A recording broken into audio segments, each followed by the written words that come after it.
Welcome to the Butterfly Empire. It is me, your Butterfly Queen. Today, we are going to be covering the horrific murders that happened on Appalachian trails. That's been happening since 1974.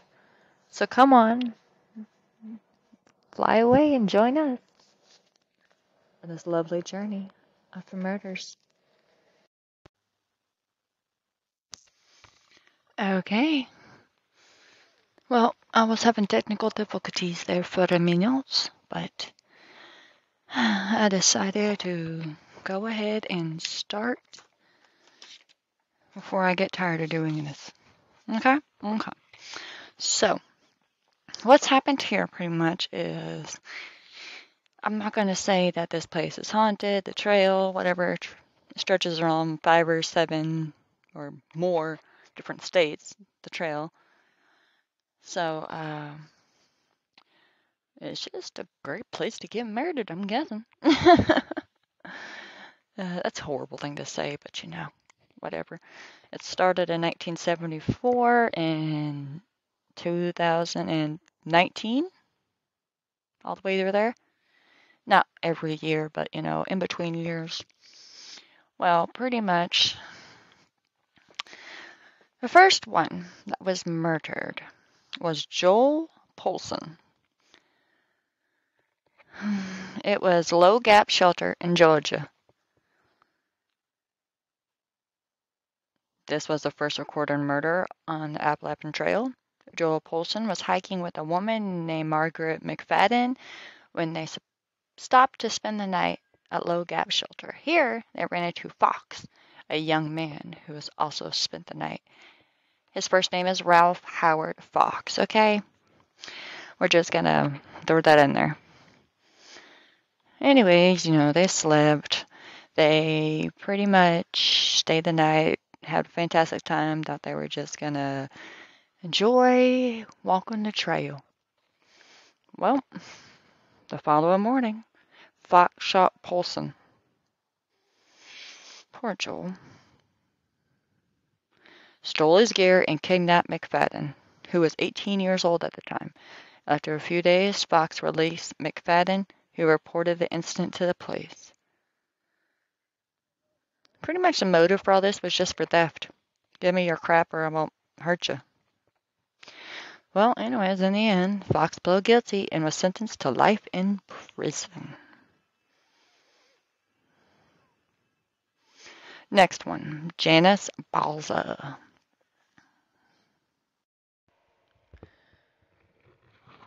Next on the list, Janice Balza.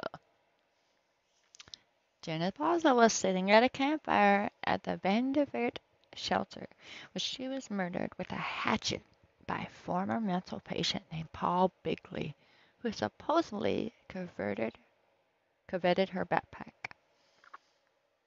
Bigley was tried and convicted of murder and spent the rest of his life in prison.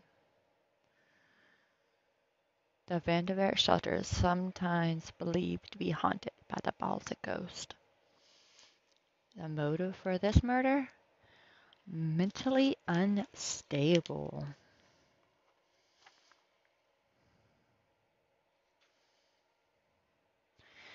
1981, Robert Mountford Jr. and Laura Suzel Ramsey.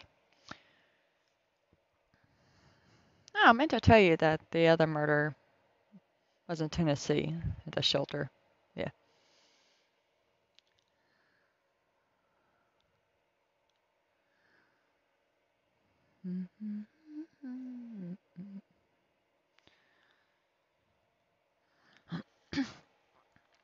The book Murder on the Appalachian Trail, written in 1984 by Jess Carr, is based on the true events of the deaths of Robert Mountford and Laura Ramsey.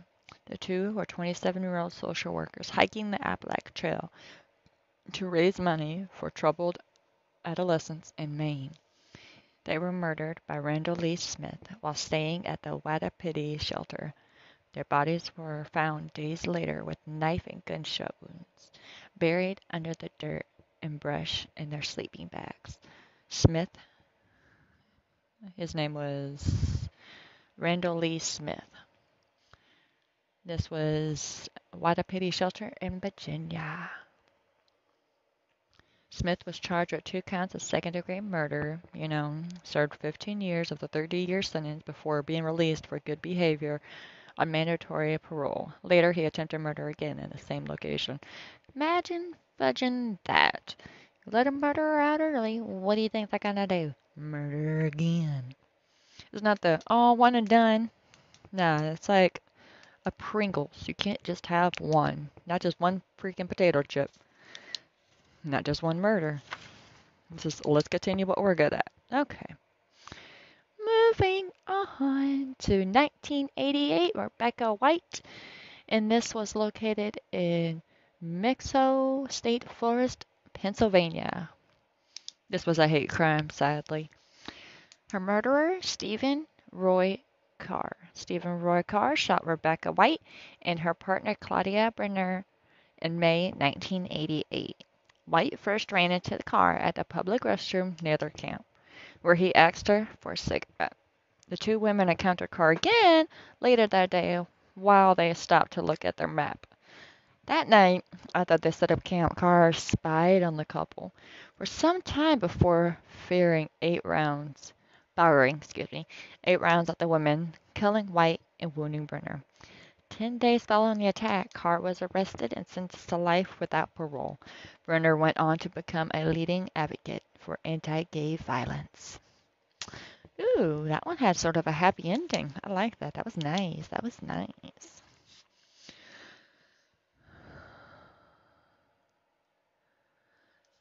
1990. Jeffrey Hood and Molly LaRue. Murderer, Paul David Cruz. Where? Thelma Mark Shelter, Duncan, Pennsylvania. The motive, mentally unstable. Jeffrey Hood, 26, and Molly LaRue, 25, were a young, through hiking couple who spent their last night staying at a shelter near Cove Mountain, where they were shot and stabbed by Paul David Cruz, a wanted killer on the run from Florida police. 8 days following the murder, West Virginia police arrested Cruz after hikers noticed him acting strange and awkwardly carrying an ill-fitting, overstuffed backpack, which was Hood's, the Jeffrey guy, which included both murder weapons and the young couple's belongings. Cruz, a manic depressant and a frequent drug racer, was charged with 2 counts of first-degree murder and is currently serving 2 life sentences without the chance of parole. Imagine that. Someone finally got justice.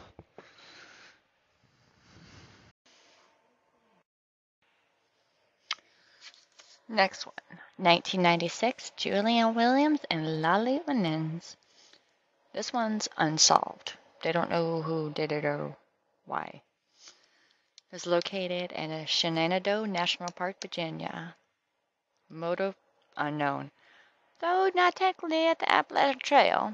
This double murder was occurred just off of it in the Shenandoah National Park. Williams, Julia, was 24, and Winans, Lolly, 26, were found dead on June 1st, 1996 at a campsite on the Bridle Trail, just 1/4 mile away from the popular spot with bars, restaurants, and cabins. Thomas Williams, Julian's father, was the one to report the girls missing when his daughter didn't return the day she said she would. The murderer was never found, and the FBI is still investigating this case. Ooh-wee, Betty Powell. Someone got away with that.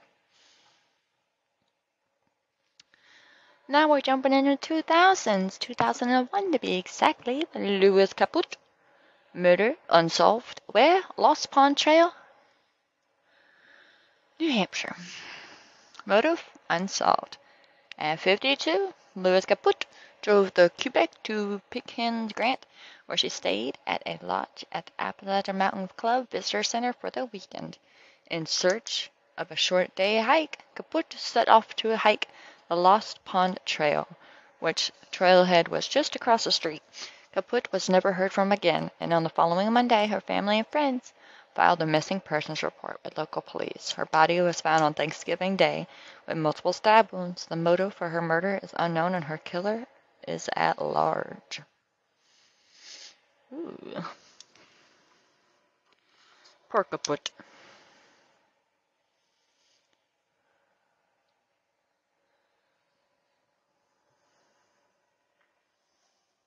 Hmm. 2008. Meredith Emerson. Her murderer, Gary Michael Hilton. And where was this located? You might ask, and I have the answer for you. Right after these commercials. Just kidding. It was at Blood Mountain, Georgia. Motive: mentally unstable psychopath. Psychopath. Gary Michael Hilton, a 61 drifter, befriended and hiked for some time with 24-year-old Meredith Emerson and her dog. Don't forget the little Pooch Pooch. Emerson was a fast hiker, so Hilton soon fell behind and continued her absence alone. That's where you messed up, lady. Never break up. Stay together. Well, I guess on some of these, it don't really matter. The other partner got stabbed or killed too, so, whatever. On her way back down the mountain, she crossed paths with Hilton again, who this time attacked her. So the person she'd been hiking with for a good while and friended attacked her. Huh. This is why I have trust issues. Armed with a knife and a baton, he threatened her and tried to take her money. There's no vending machines out there, sir. You can't buy anything. Emerson, who trained in 2 different martial arts, fought back. She wouldn't stop fighting, Hilton told investigators after the fact. Hilton eventually kidnapped Emerson and held her captive for 3 days before killing her with a handle from a car jack. Oof. Hilton, a believed psychopath, said he targeted Emerson because she was a woman. He was sentenced to life in prison, later being charged with 3 additional murders. Ooh! Freaking Jeebus, man.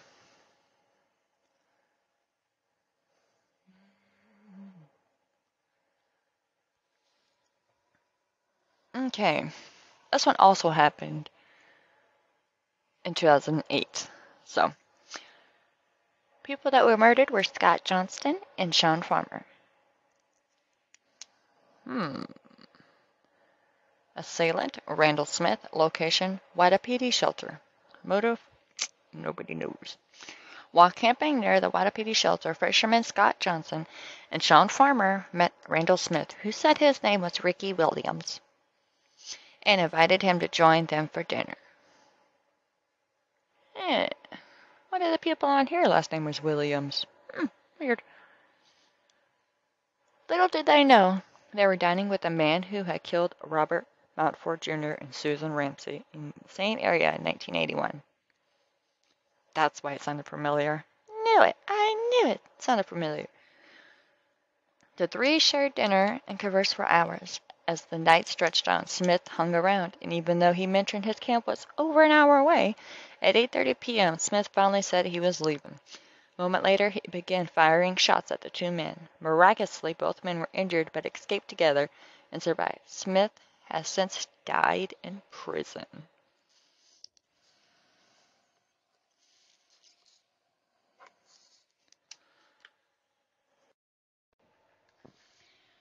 Let's get this party started in here. Okay, 2011, Scott Lilly. Murderer? Unknown. Where Cow Camp Gap Shelter, Virginia. Wow, that's a mouthful. Jeebus, since there was no killer, there was no motive, so, don't know. On August 12, 2011, a group of weekend hikers crossed across the body of Scott Lilly near the Cow Camp Gap Shelter on the Appalachian Trail. Wow. Lilly was a 30-year-old Sobo hiker who began his journey in Maryland and was planning to end at Springer Mountain. He was last seen and heard from on July 31st after climbing the Priest in Nelson County. Lilly's cause of death was labeled a homicide caused by asphyxiation by suffocation.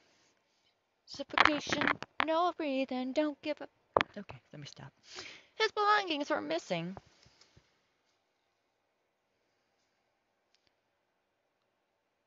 Although the FBI did not say they believed robbery was a motive, Lily's death remains a mystery today. Okay, 2013. Geraldine LaGargue. Cause of death? Just lost. Location: 100-mile wilderness. BFE. Egypt. Geraldine, also known as Gary or Inchworm. Inchworm. You died in the woods, Inchworm. On the trail as a 66-year-old retired Air Force nurse from Tennessee who set out one summer to through hike the Appalachian Trail by herself. She kept constant communication with her husband, meeting him at various points along the trail for resupply.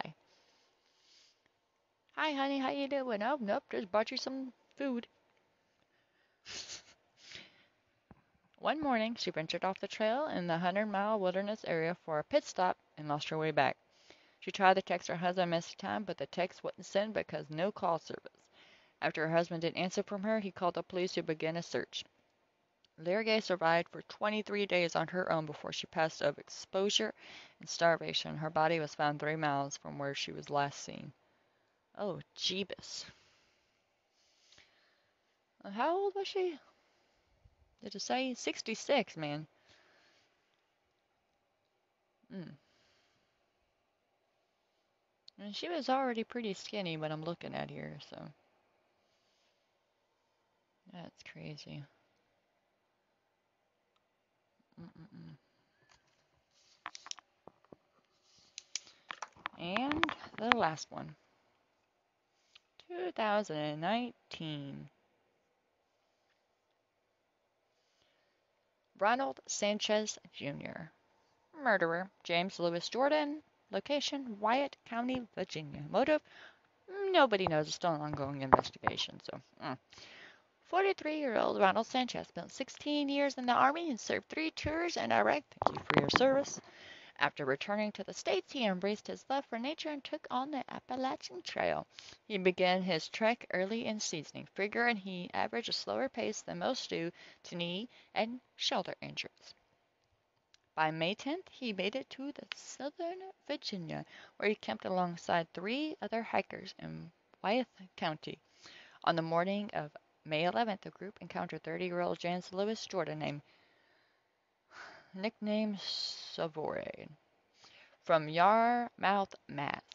Jordan was later reported to have been acting unstable, alarming fellow hikers on the trail. Jordan threatened to burn Sanchez's and others' tents when they tried to leave. He attacked them, killing Sanchez and wounding another. Jordan is currently undergoing a psych evaluation and awaiting trial, which that was in 2019 and it's 2023, so don't know. I don't know. Let me look real quick. So, just found it, Googled it.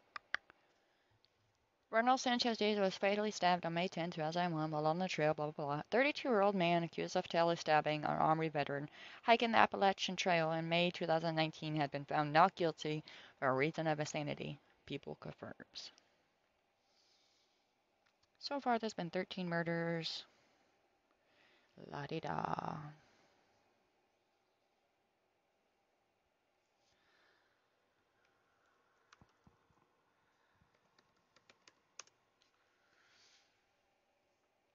We're going to sit here in silence for like a few minutes while I Google.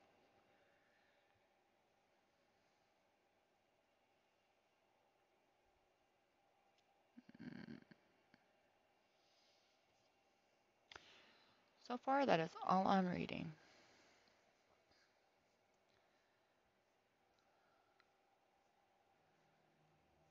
So I guess we're gonna get to the end of this and, bottom line, is it safe to hike?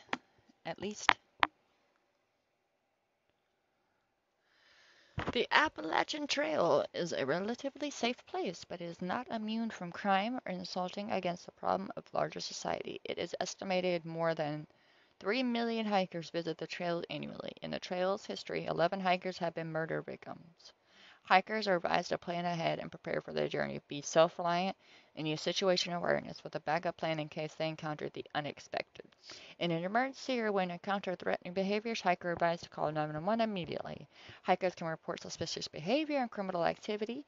Their National Park Service dispatch number 1-866-677-6677 or an online incident report form at www.appalachiantrail.org/incidents.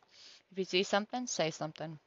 More tips on crime prevention can be found at www.appalachiantrail.org/crime-prevention. The statistics, though,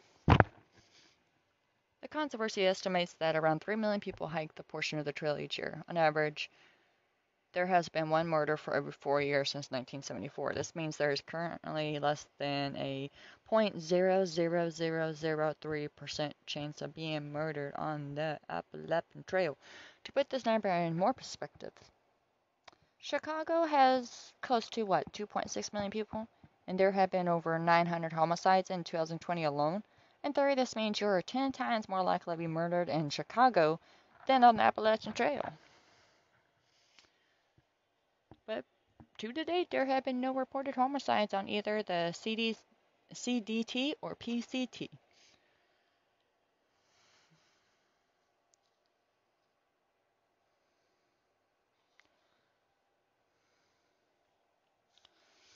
Some hiking safety tips. As I end this, hike in groups. Log yourself at every shelter. Use communication. Report suspicious activity or individuals. Carrying a gun on the Appalachian Trail. The law allows registered users to carry firearms on the trail in compliance with federal, state, and local laws. The ATC discourages hikers from doing so. If you choose to carry a gun, be sure to check out the concealed carry lip and laws each state you'll be passing through and have any essential permits. Additional hiking safety tips. Always carry a map. Conserve your phone battery. La-di-da. And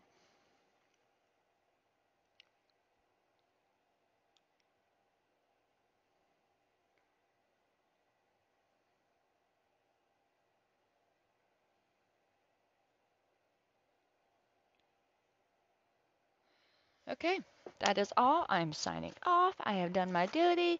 I will see y'all on the next one. Y'all have a beautiful night. Enjoy the podcast, and I'll talk to you real soon. Bye, and thank you for listening.